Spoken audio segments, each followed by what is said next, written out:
Hi guys, my name is Hannah Borthwick and I will be one of the acted adjudicators for this process. Thank you so much for embarking on this process with me. I want you to see it as a process of discovery, of adventure, exploration, have fun with it, and it's a good opportunity to move inward. At the moment, we're going through a lot of changes in our lives. It's quite a it's uncertain. These are uncertain times. So I think it's a nice opportunity for you to move into the inner world of what we are all dealing with, and then also putting that into the characters and the scripts that you choose to interpret. So firstly, I would like to, we're looking at a few principles and ideas to perhaps help you embark on this journey and to start the journey.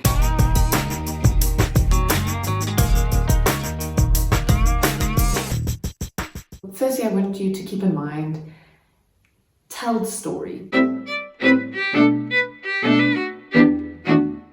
In the end, we are performers, we are storytellers. We are telling the story of our own personal stories, the human story. We're all part of many different stories. And this is an opportunity for you to delve into one or two stories of your own. So I would like you to think of the story as a story that we need to be able to hear, see, feel.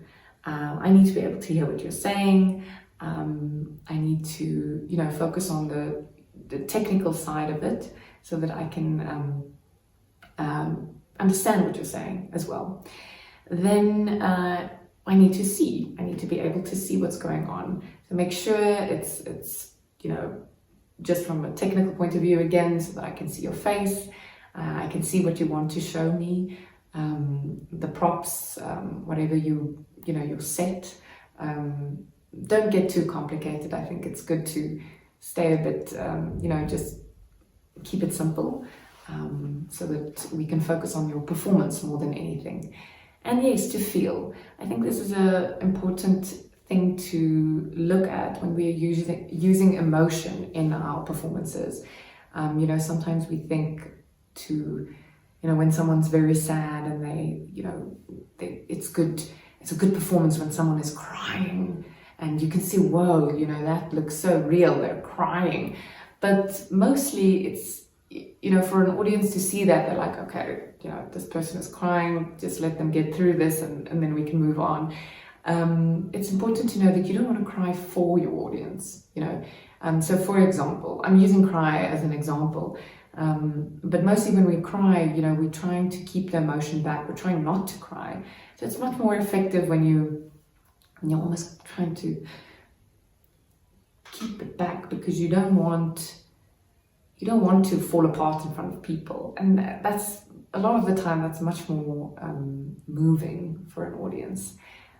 So that's an example of using the emotion in a certain way. Then sourcing your script.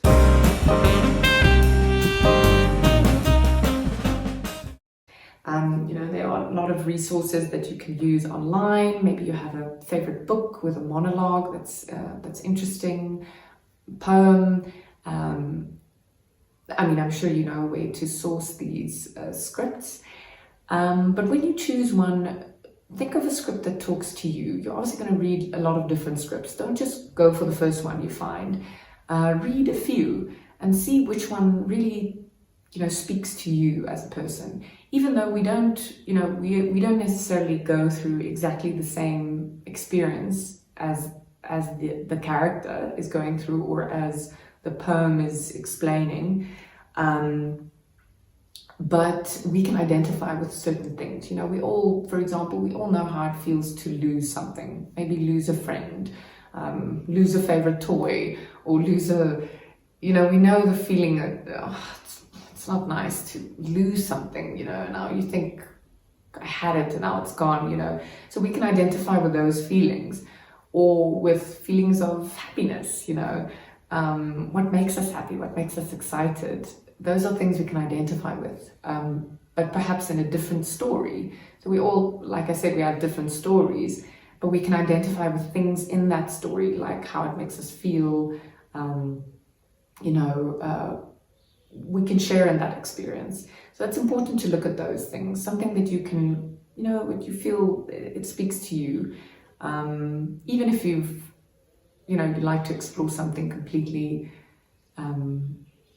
different, I think it's still important to find something that grounds that script for you. And again, also with character, when you look at a character that you choose, think of a character that speaks to you, that you can, I get this person.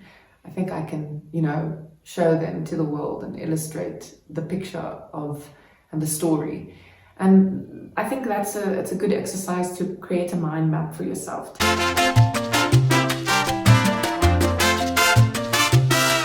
Take a blank piece of paper, start with your character, start with simple information. How old are they?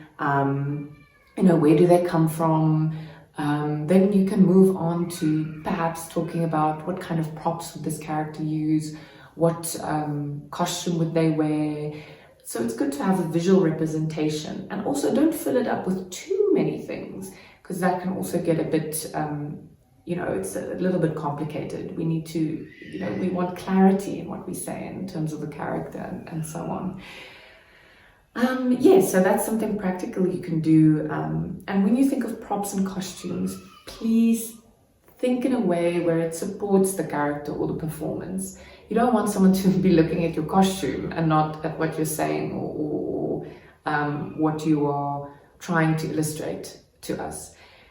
So whatever supports the character, and also just something you can move in. If you have to do a somersault, you can't wear, certain outfits. So think about that as well when you do that. And then I'd like you to think about each day when you are working on your script and your performance. I think it's important to do it every day, even if it's just a half an hour, but I'll get to that. I think it's also good, when you come back to your script and your performance and rehearsing, to stretch before you do that.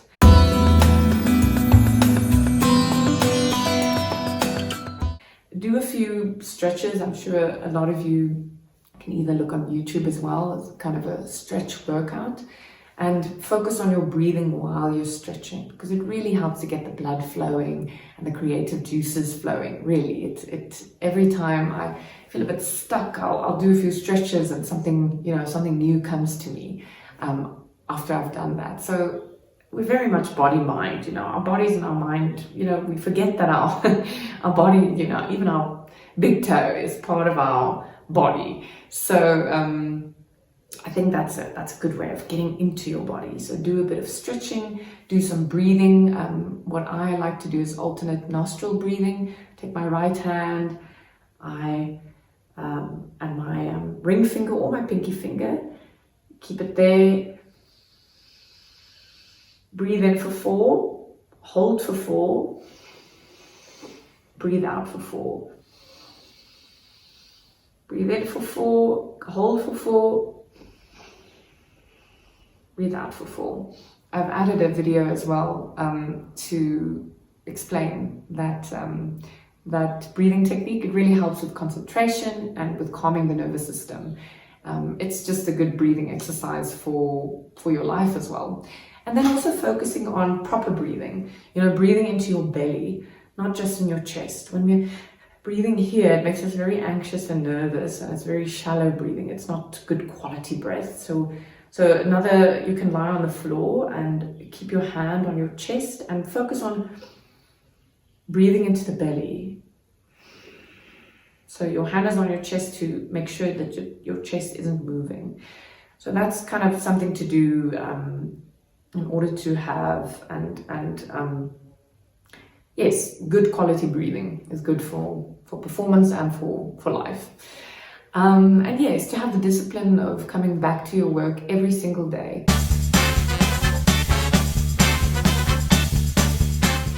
If you can only do a half an hour one day, that's fine. Start with some stretching, get loose, come back to your script. look at things when you're dissecting your script. Look at imagery that's being used. Look at the use of words, which verbs and adjectives are being used and why. Why does this character use the words that they use? Why, how can I imagine the imagery and why does the writer also use the imagery that they use to describe this feeling, this world that we are embarking, or we are entering. You are taking us into this world, So the imagery, the words, the rhythm. So it's almost like a monologue or a script has a certain rhythm. It's almost like a song, Hear the musicality in the words. How can it help the performance? How can it make it more interesting for us? And how can it keep us engaged and keep it exciting in a way it doesn't have to be showy, but just keeping it interesting and varying. People talk on the same level unless the character is a kind of character that is a monotone. They speak in a very monotone way, but then that must be motivated. It can't just be because we forget to use our voice, so that's important.